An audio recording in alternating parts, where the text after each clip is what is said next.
Welcome to Alex and Annie, the real women of vacation rentals. I'm Alex, And I'm Annie. and we are joined today with Dora Du, who is the CMO for WYND. Dora, welcome to the show. Hi, thanks for having me. We're We're very excited to ex- learn more about wind. I think you and I had the opportunity to meet back at BRMA Spring Forum back in Kansas City.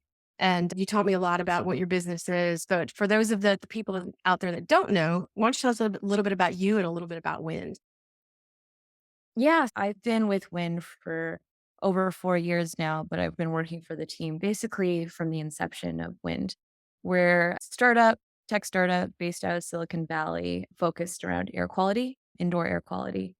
And yeah, we recently launched a product called Wind Sentry that helps protect short-term rentals from the risks around smoking and loud parties and unwanted disturbances.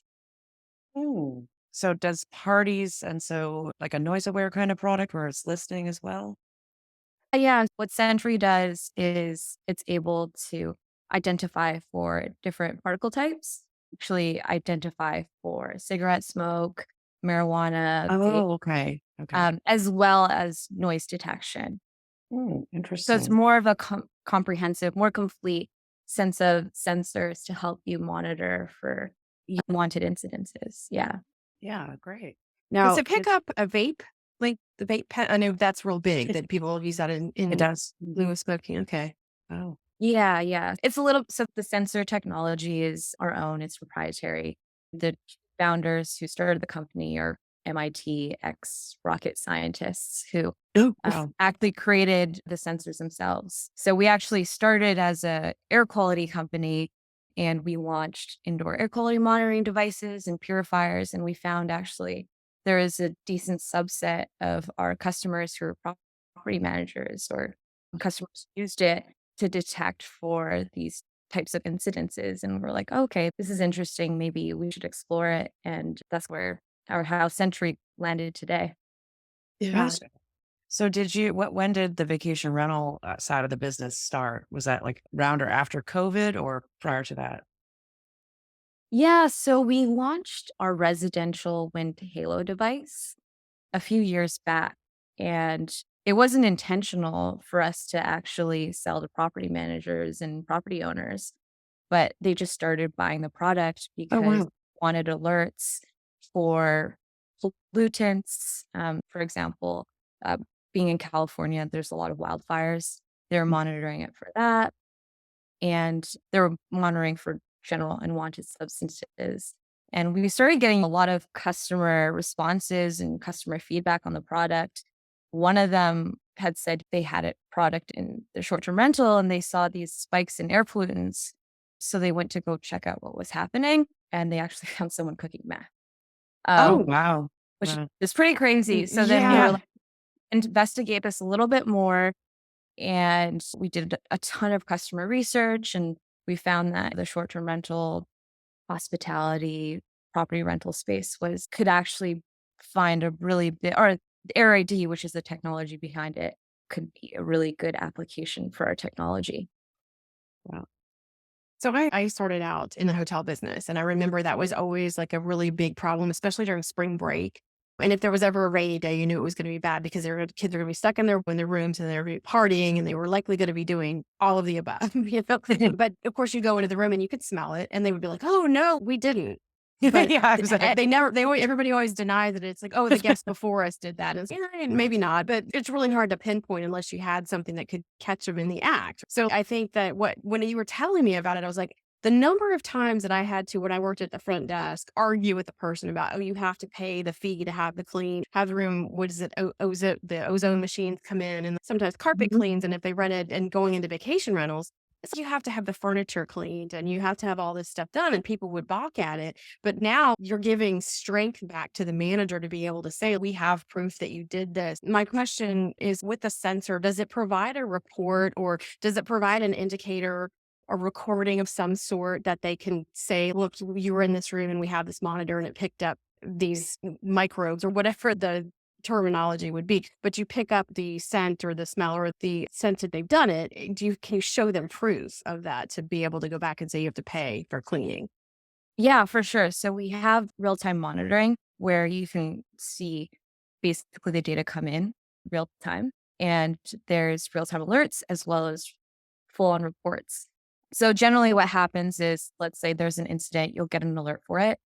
And a lot of the time, the property manager will call the guest or tenant and politely remind them to stop whatever's happening, in which case, a lot of time they stop. But if they don't, you get a full report that you can use. So in the case of short-term rentals, that can be submitted to the guest or the air cover or other policies that will help you reimburse those costs. We actually do work with hotels as well, and it's really helpful to make sure that you can get reimbursement for those costly damages, but also use that for chargebacks because sometimes guests will say that, "Hey, we didn't do it." But if you actually have the full report, then you actually have evidence. Because, like, it's very much he said, she said, Yeah. and you can't really show odor that's basically sticking to the paint in your Yeah. walls or the odor that's in your furniture and Yeah. your upholstery and carpets. Yeah. Yeah, it's interesting. There's technology, I feel like, that you're probably not positioning it this way, like directly, but what it does is it definitely enables property managers to really use something like a wind or also any like guest ranger that we've talked to help with homeowner acquisition, really. 'Cause, I mean, this is a way that for property managers that use this to be able to say to their owners that this is going to protect your property, that it's going to protect your Right. furnishings. It's going to make sure that it's one added layer of protection that I'm offering for you as your property manager, as a professional property manager, to make sure things go right. So I think coming out from that perspective is got to be pretty effective for a lot of property managers. Yeah, for sure. The key thing is peace of mind, right? It's peace of mind for the Yeah. community. It's Yeah. peace of mind for the owner. It's peace of mind for the property manager and for the future incoming guests. hmm Um, because yeah, it's really important to make sure that the community is happy and you're not disturbing the community. Like you said, with property managers, they can add an extra level of service. hmm Uh, say that, we can make sure that there's not going to be unwanted disturbances and then for the guests, they know that this is a property that's being managed well, and there's not incidences of smoke that's going to be lingering when they stay there. And especially if they have kids and whatnot, you want to be able to stay in a really fresh, comfortable home. Yeah. So is the mechanism like an intrusive piece of machinery, or does it attach to a vent where they don't see it? Like I'm thinking is there a way a guest sees it and they are able to disable it, or is it something that's hidden in the unit itself? Yeah, so it's basically like it's a pretty discreet white disc. It looks like a white disc. And essentially we made it so that it's tamper proof. And we did this in multiple ways. Let's say if it is tampered with, you get an alert notification, but we also have extended battery life. So if someone tries to plug it, it'll continue to report over time. So we want to make sure that because there will be guests who might try and tamper with it, but we made it the physical design to be as tamper proof as possible and as discreet as possible. Certainly Okay. helps to have MIT people designing things. They Yeah. can think Rocket of all the scientists. they can think of all the ways it could go wrong, I'm sure. Yeah. Yeah. No, Yeah. what was your background before Dora? I'm just curious more about you also, like where obviously you've been in marketing, but what else have you done prior to Wind? Yes, I originally studied at McGill University. I'm Canadian. Oh, okay. Uh, Yeah. yeah, Nice. and I worked in consumer health. I've worked in consumer health and consumer goods. I worked at LVMH and Reckitt Benckiser, which is where I started my initial foray in air quality. So when I was at Reckitt, I focused on data-driven marketing and led an innovation team to launch an air quality brand in China and India, which is actually where I met Wind and the team because we Okay. were looking for an air quality sensor that we could partner with. Yeah. Okay. And this is really early days with the co-founders, Ray and Jason. The first couple of years partnered with them, launched their device, and then ended up moving over to the Wind team about, yeah, 4 or 5 years ago. Gotcha. Gotcha. Mhm.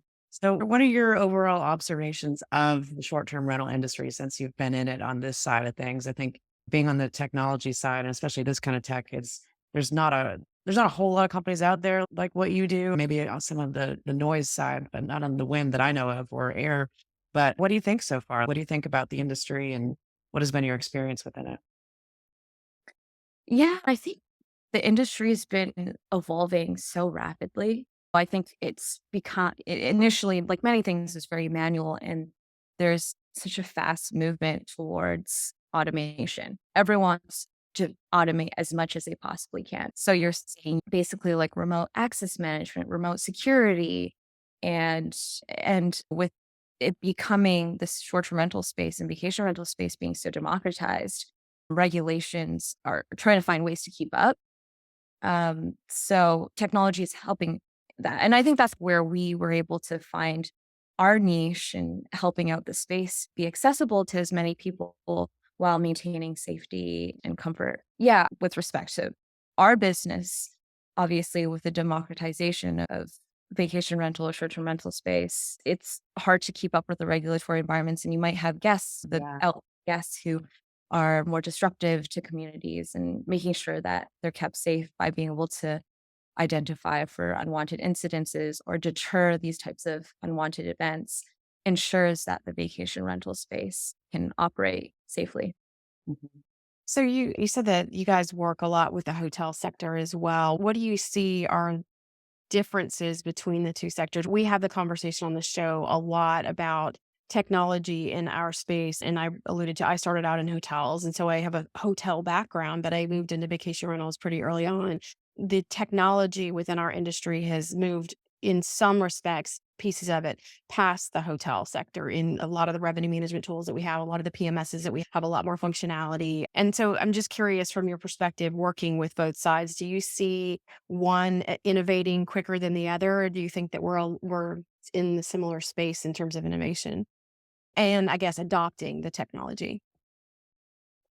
Yeah, I think with the short-term rental space, it seems like it's the adoption is so much quicker. And actually, we noticed that in our own business when we launched our product too. It's just because with the Marriotts or the larger hotels, it's at such higher volumes.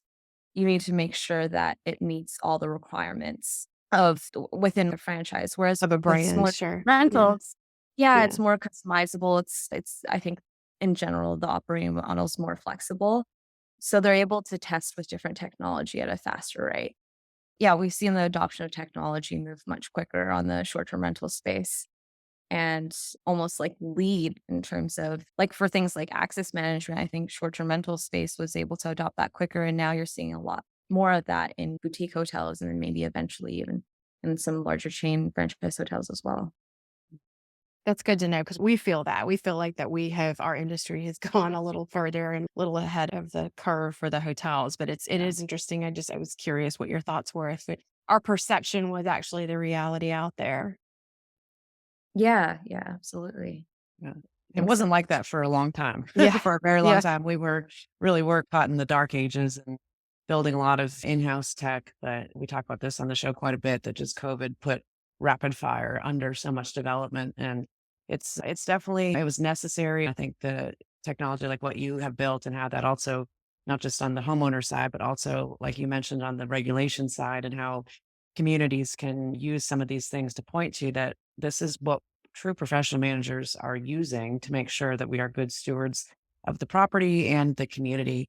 We had just had Tiffany Edwards on the show recently, and she said that when COVID hit and they went to Governor DeSantis to get him to understand what short-term rentals were and to not keep them closed, that he, as well as many people in office across the country, are amazed and just didn't know all the technology that we're able to offer. So I think there's a lot of misconceptions that people think it's just about putting your property on Verbo or Airbnb, and then you're just making this money and you don't care and you're not taking care of the area or the locals that live near there. So it's times have changed quite a bit, but it's exciting to see stuff like what you guys are building.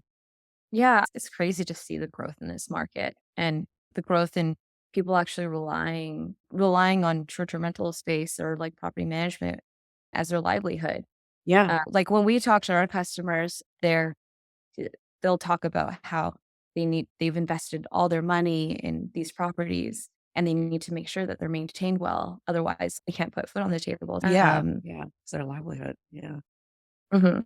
So you mentioned that you do the sound monitoring as well. Does it actually record or is it just simply like decibel measures? Yeah, so it's all privacy safe. Yeah. It's just decibel levels. So you're actually able to adjust the different decibel levels and the noise duration. And we've basically put algorithms so that certain like outlier type events, let's say if there's a really loud bang because people dropped or someone was in the kitchen and dropped a bunch of pots and pans, it wouldn't Right. trigger any alerts. Yeah, for us, what was really important in both the noise and the smoke detection was to reduce false alerts and false positives because we wanted to make sure that property managers were wasting time chasing false positives and contacting the guests unnecessarily. You were talking about the alerts that you get. Do you guys have an app that it goes to, or is it something tied to a phone number? How does the alert to the manager work in this case? Yes, the way that it works is everything's within an app. So we have our Win Century app, and you can have an SMS text. You can also have it emailed to you as well. But there's an in-app alert. Very cool. And does the reporting is that like on a cloud function where it's like the manager could come in on a Monday and say these units had these issues, like where they get a full report by unit, or how does that all get reported back to them? Yeah, so you can click into the app and actually basically export the report, and it's by unit. And within the unit, you can basically designate which property and which room it's in. Okay. Mhm. And does I'm really fascinated about the reporting piece of Yeah. it. Does it back up somewhere? Say they can't get to the app, like it's on like a cloud-based system that they would be able to say, maybe register a guest so they know that this guest has been. I know some of the systems that have for just the security measures that they do on guest background checks and those type of things, they can have a guest loaded in their system. But is there a way, or would they have to load it onto a guest, like their history of their account that they were an offender in this way? And you could attach a report that said they stayed in this unit and they smoked in it and then they booked again. And you're like, oh, I can be alerted that this guest stayed in XYZ unit, they smoked, and I might be able to stave it off beforehand or be aware that they are someone who has committed this sin, if you will, in this Yeah. scenario. Like it's all housed somewhere so they can access it later. Yeah, so we have all the historical reporting that's kept on the cloud. If there is need for access, it's definitely accessible. We don't, and apologies if I didn't understand correctly, but we don't link it to guests right now. Okay. And we don't have a database of historical offenders, call them. Yeah. But it's definitely something that we can consider doing in the future. Um, Yeah. Yeah. or we're partnering with different organizations that might be able to do that with us. Yeah. Yeah. How do companies engage with you? What does the pricing model for this? Yeah, on our website on hellowin.com, basically you can buy an annual or a monthly. So the annual is $180. And right now we're actually giving the hardware for free. Oh, And wow. then for Okay. the monthly, it's $19 a month. If you have more than 5 properties, you can contact us and then we can try to understand your business a little bit more and see if there's other ways to work together. Yeah. Awesome. That's actually pretty affordable, really. And Yeah. if it's a company that has high volume units, is there like a volume discount? I would imagine they could probably talk to you about that. Yeah, exactly. Yeah, so there's also volume discounts, and part of the reason why we're able to make it more cost effective is because a lot of the technology is proprietary, and we were able to develop it ourselves. Yeah. Yeah. Gotcha. Gotcha. Dora, would like to know what is your career so far that you've experienced within vacation rentals with Wind and then previously with the other company. What's been the big aha moment of your career so far? It's an interesting question. I think when I was working for RP in data driven marketing, I was supporting a lot of the basically like data analytics and marketing efforts behind a lot of the household brands. And I realized I wanted to do something that was impactful commercially, but also was more purpose driven. And then this opportunity came in what they call the innovation pod to be able to develop a brand around air quality. And at the time, this is prior to COVID, where air pollution was really top of mind for in places like China and India, but maybe not as much in the Western world. Thought that was a really interesting space. So I think that was probably one big piece. And with my family, where or my family is quite heavily involved in real estate.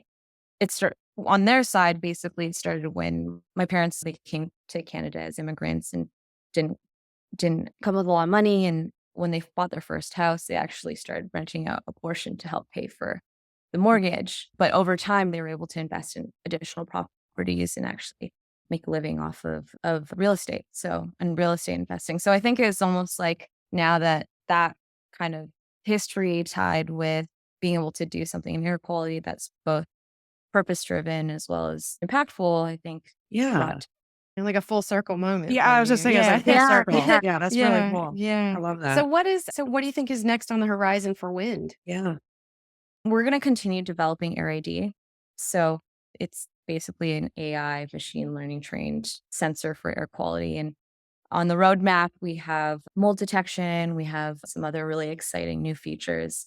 We actually can do things like pet dander and pollens. We're looking at how we want to release that with the Sentry device. But yeah, it's basically continuing to develop our AirID and really be able to help understand our indoor environment by identifying different types of air particles.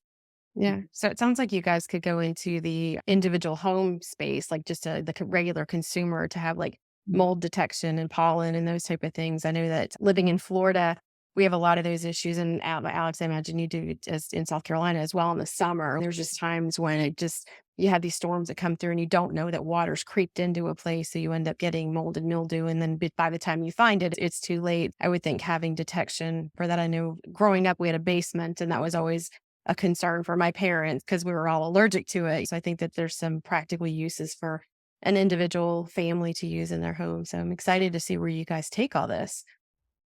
Yeah, for sure. It's basically like a lot of the particles in the air are invisible, and we're just trying to make it visible so people can do something about it. Yeah. Yeah. Cool. It's a great concept and very purpose driven for sure. And I think Yeah.